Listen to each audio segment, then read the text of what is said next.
Okay, we have the steel mace 360 here. So we're going to bring the mace to our resting position here.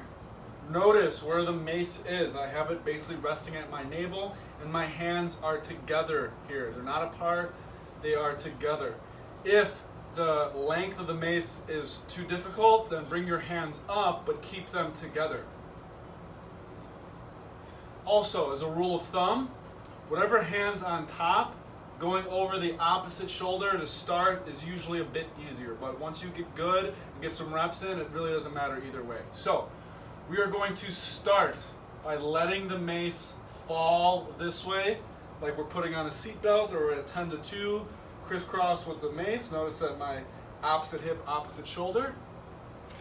And then from here, we're going to let the mace come back into the pendulum and then pull it across towards the opposite shoulder, opposite hip. So again, letting it fall this way, crisscross, shoulder to hip, behind into the pendulum, and then pull it over, opposite shoulder, opposite hip.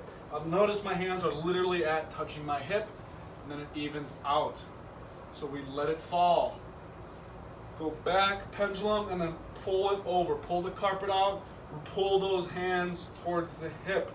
So two major landmarks for the 360. One is behind the neck.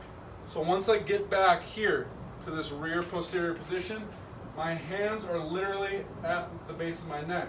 This allows for a nice, smooth swing.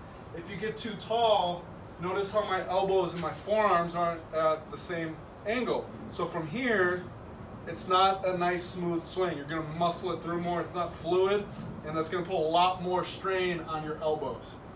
So, boom, we're going back at this crisscross position, behind neck, pull to the hip. So neck and hip. Also, when you do this pull over here, don't let the mace leave what we call the corridor.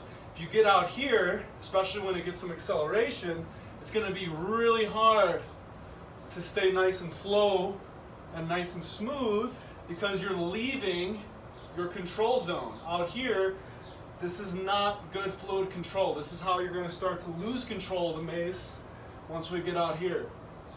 It's good. It's not making a nice smooth circle. So keep it nice and close inside the corridor. You should be able to swing basically in front of a wall, and that's actually a great drill. So neck, pull over, opposite hip, neck, hip, behind the neck to the hip. Some chalk might help with your grip. Remember, you're holding a mace, so if you feel that your grip's going to give out, it's a good time to take a break, even if you have 5 more reps to go. You don't want that mace to swing out of your hands. Over time, your grip will increase, and you'll be able to control it no problem.